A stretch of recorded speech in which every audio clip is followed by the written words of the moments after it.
Welcome, family, to another exciting episode of Chosen. Today, we're going to be talking about this new season that we've entered, a new year. Romans chapter 12, verse 2 tells us, "Do not copy the behavior and customs of this world, but let God transform you into a new person by changing the way you think. Then you will learn to know God's will for you, which is good, perfect, and pleasing." As we begin a new season, we have to embrace change. Sometimes it can be difficult to change the way we behave and what we're used to.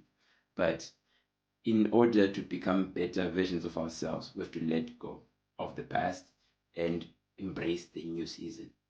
Next episode, we're going to talk about how to renew your thinking in terms of your health. Have a wonderful day.